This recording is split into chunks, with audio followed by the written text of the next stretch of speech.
Tuhan bersamamu dan bersama rohmu. Inilah Injil suci menurut Markus.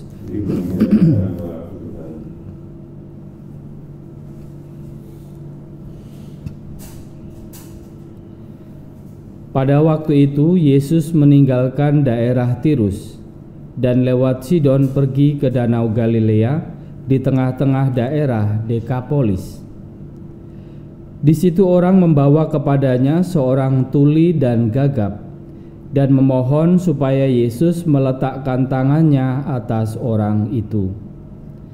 Maka Yesus memisahkan dia dari orang banyak sehingga mereka sendirian.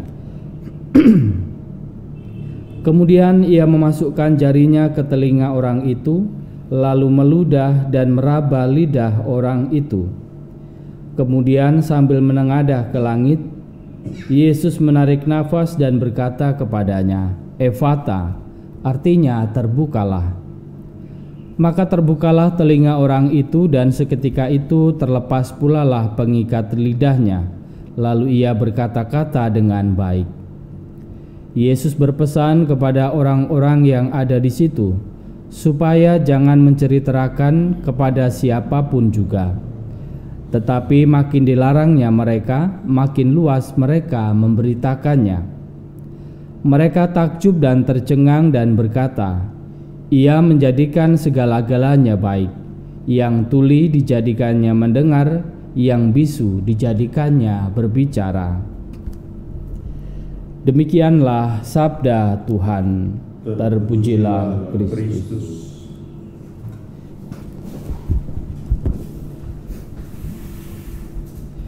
Saudara dan saudari yang terkasih, hari ini gereja memperingati Santo Cyrillus dan juga Methodius, dua tokoh yang dalam karyanya memiliki perhatian bahwa pentingnya penggunaan bahasa daerah atau bahasa setempat dalam peribadatan, dalam pewartaan, sehingga mereka menerjemahkan teks-teks dalam bahasa setempat sehingga pewartaan semakin mudah dipahami.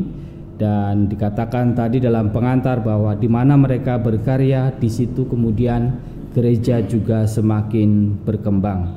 Dua tokoh inilah yang kemudian menghantar orang berjumpa dengan Tuhan Yesus dengan karya mereka, dengan usaha-usaha mereka untuk menerjemahkan bahasa atau kitab suci, doa-doa dengan untuk menjadi dalam bahasa setempat.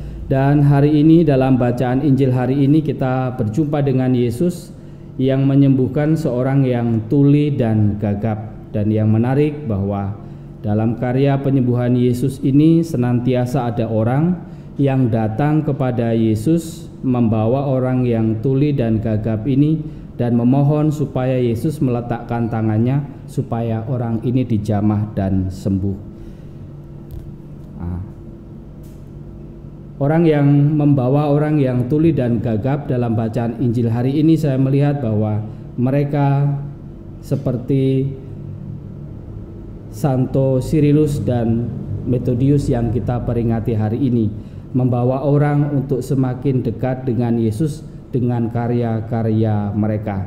Maka dalam perayaan Ekaristi hari ini kita boleh belajar dan kita boleh bersyukur pada dua santo yang kita peringati hari ini, di mana dengan karya-karya mereka membuat orang-orang yang mereka layani semakin mengenal, semakin dekat dengan Tuhan Yesus.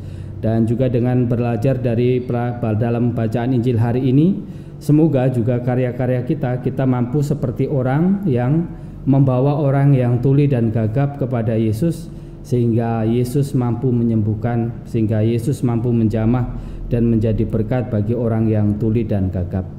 Kita boleh bersyukur untuk perayaan yang kita peringati hari ini, Santo Cyrillus dan Methodius.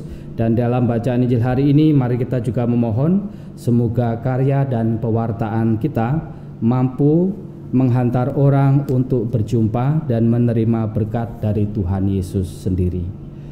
Kemuliaan kepada Bapa dan Putra dan Roh Kudus, seperti pada permulaan, sekarang, selalu, dan sepanjang segala abad. Amin.